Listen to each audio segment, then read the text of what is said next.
Fala, Fera Lobos, tudo bem com vocês? Professor Leandro Lima aqui para mais uma aula de História. Hoje falaremos um pouco sobre o nacionalismo, movimento esse que influenciou diversos eventos históricos no final do século XIX e início do século XX, beleza? Então, olha só, começando por uma questão, padrão Enem, questão Logos.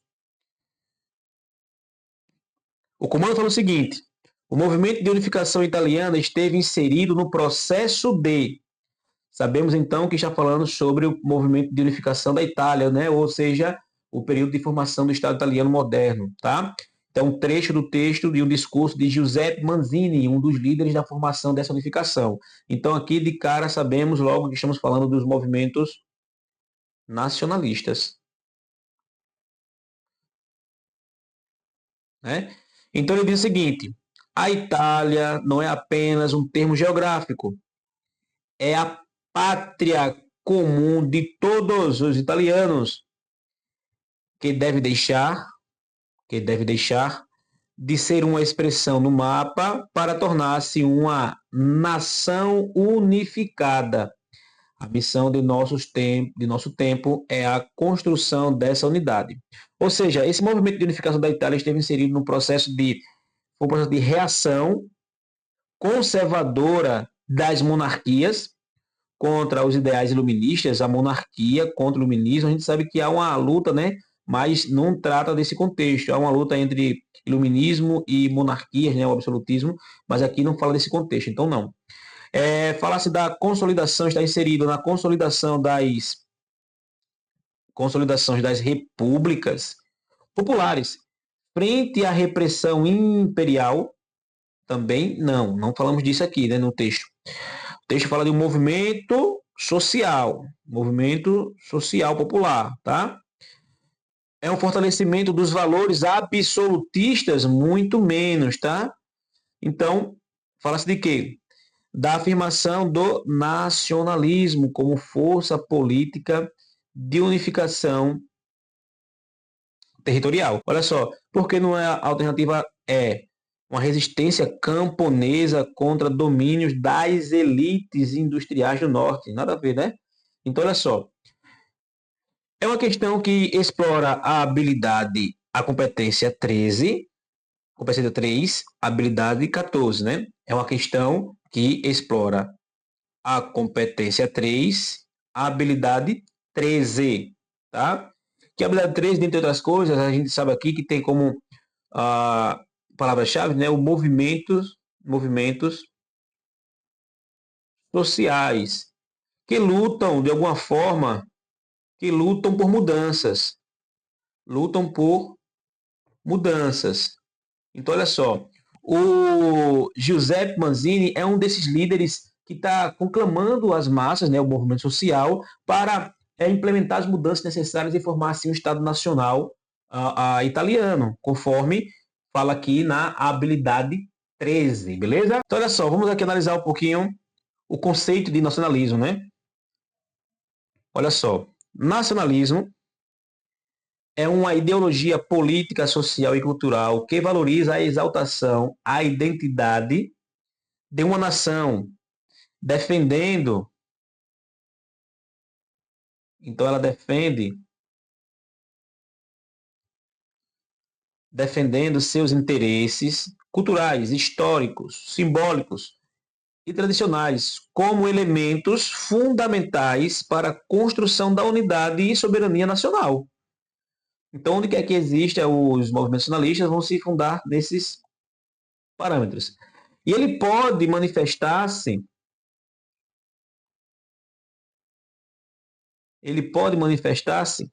de diferentes formas ao longo da história. E está ligado à ideia de pertencimento a um grupo que compartilha laços comuns, como a língua, a religião, né? A língua, o idioma, né? A religião, a etnia, ou mesmo a sua história, tá? E é assim, interessante entender o seguinte, que esse movimento nacionalista, não nacionalista, ele pode existir de maneira positiva ou negativa, dependendo do ponto de vista, tá? Por exemplo, no contexto ali do imperialismo, vai haver uma perspectiva positiva para as nações imperialistas que estão invadindo as nações africanas, por exemplo, na parte da África, e depois vai ter um movimento dos africanos, um movimento nacionalista também, apelando para a unificação nacional, lutar contra essa opressão. Então vamos aqui analisar algumas características desse nacionalismo, tá? Ele fala aqui o seguinte: identidade nacional. Essa talvez seja a principal e a mais evidente característica do nacionalismo. E o que fala isso? Vai falar justamente sobre, vai apelar para um sentimento de unidade.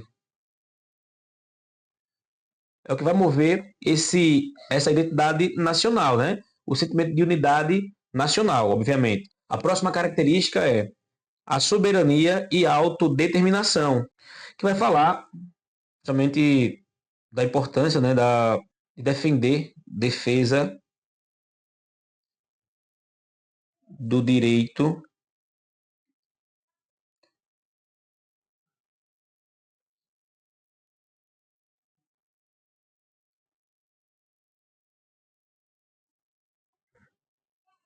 de uma nação, tá?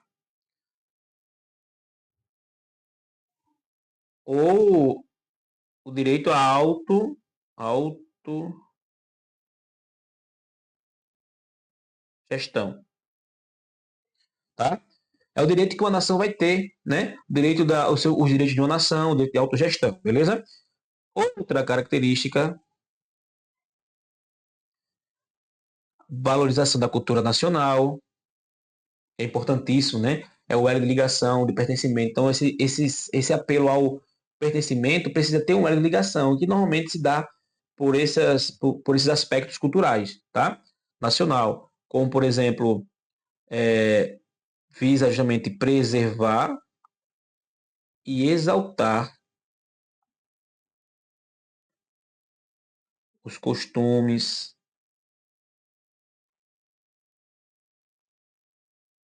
símbolos.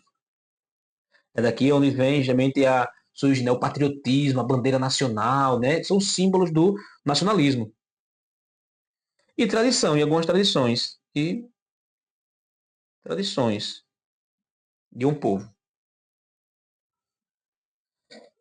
E também o nacionalismo ele pode ter um movimento de unificação ou separação, como você tem o exemplo, né?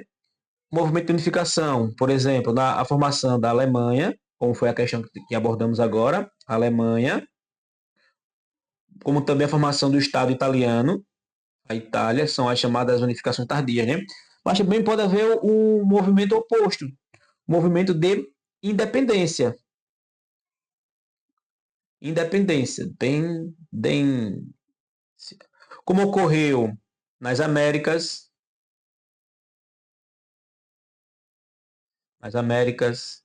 América Central ou América do Sul, né, um movimento de independência, né, das colônias, né, ou mesmo na América do Norte, né, nos Estados Unidos, na África,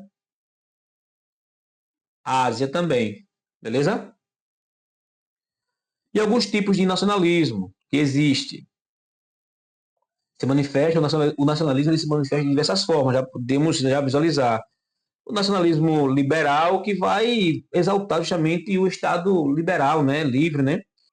A autonomia, autodeterminação dos povos, né? Vai prezar pela adoção do Estado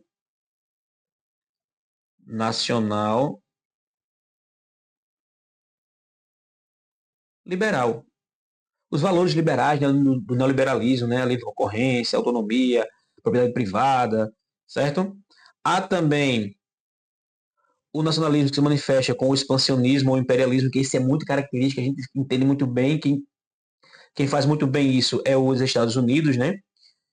Hoje em dia, é a nação que configura melhor esse expansionismo, mas outrora os países da Europa, ali na África, né? Na Ásia também, aqui nas Américas, esse é o nacionalismo é o tipo de nacionalismo mais comum e é que a gente está mais habituado a perceber. Existe também o nacionalismo étnico, tá? Serve para estreitar laços étnicos, raciais. que pode, tem que ter cuidado, que pode levar a xenofobia,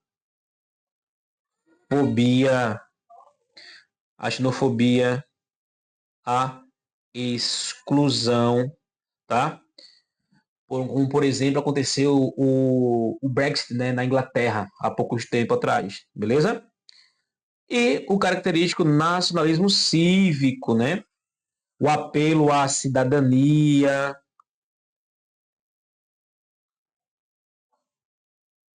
e direitos. Por exemplo, o Brasil passou por um movimento desse, né, há poucos anos, né? Aí indo para as ruas, as pessoas se diziam ser patriotas, nacionalistas, reivindicavam direitos, cidadania, aquela coisa toda. O movimento de as diretas já, por exemplo, simboliza muito bem isso, tá? Também. Então, a gente percebeu aqui que o nacionalismo ele pode se manifestar e se caracterizar de diversas formas, tá? Então, vamos a mais uma questão.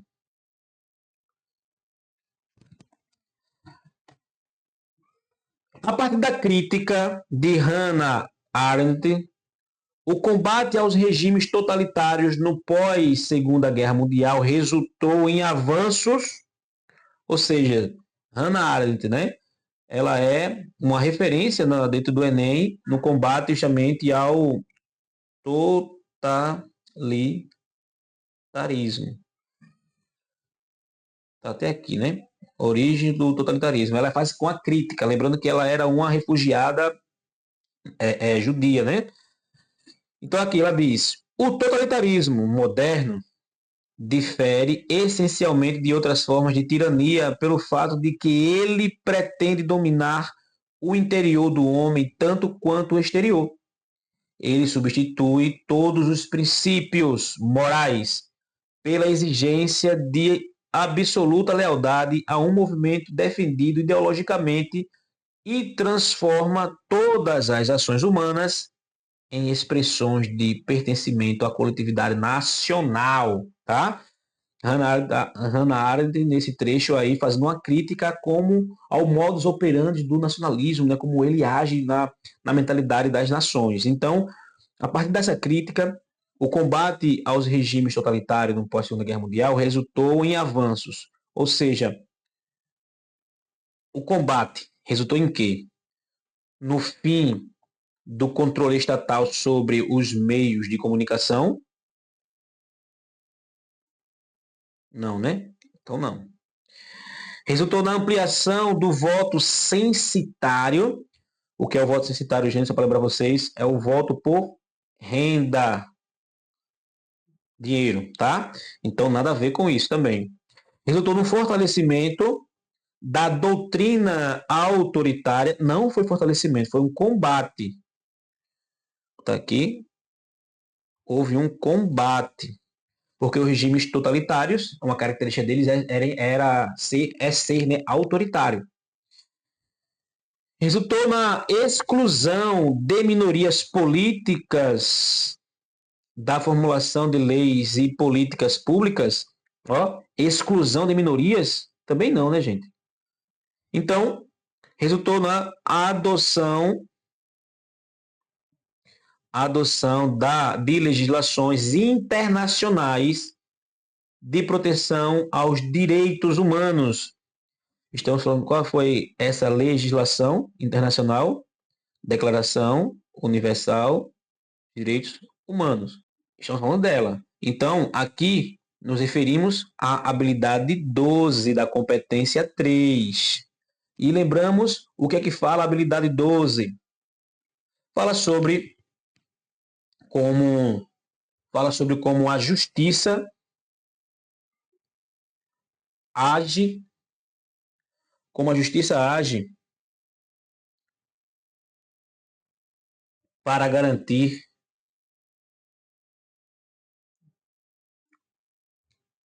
organização da sociedade.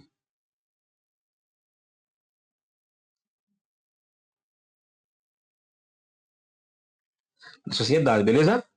Então, a habilidade 12 vai justamente exigir do aluno, né, do vestibulando, de você vestibulando, a sua habilidade, né, para identificar o papel da justiça na constituição da sociedade, da organização das sociedades. E olha só, é no sentido positivo, no sentido democrático, no sentido mais ético, no sentido mais progressista da coisa, ampliando os direitos, né? A justiça como um elemento que garante direitos aos cidadãos, ou amplia o direito aos cidadãos, beleza? Então, é a perspectiva da habilidade 12 aí, certo? Vamos a mais uma questão. Durante o regime nazista, os meios de comunicação foram instrumentalizados pelo Estado com o propósito de, olha só de quem é um trecho aqui do texto, de Joseph Goebbels, né? O ministro das relações, né, de comunicação do famigerado Hitler. O texto fala: a propaganda é um meio indispensável para que o Estado atue sobre a opinião pública. Ou seja, estamos falando da habilidade 21. A habilidade 21 que fala justamente da importância dos meios de comunicação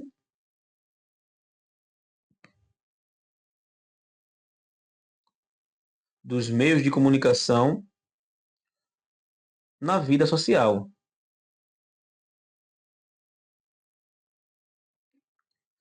Seja ele rádio, TV, hoje, né? Internet, seja qual for. Então, é urgente, é importantíssimo o controle desses meios de comunicação para a proliferação dos ideais, né, do movimento totalitário ou nacionalista, tá? Os meios de comunicação foram instrumentalizados, ou seja, controlados, né? Controlados pelo Estado com o propósito de mobilizar a população para o esforço de guerra com enfoque em liberdade de expressão. Promovia isso? Com certeza não, né? Promover a coesão social a partir da mediação democrática. Gente, estamos falando de regimes extremistas, totalitários, tá? Então não há uma democratização de nada, né? Fomentar o engajamento reflexivo por meio de campanhas educativas de massa. Tentava manipular as massas, mas não promover através de uma educação, né, reflexiva, até porque a educação reflexiva iria cair vir de encontro aos objetivos, né, deles.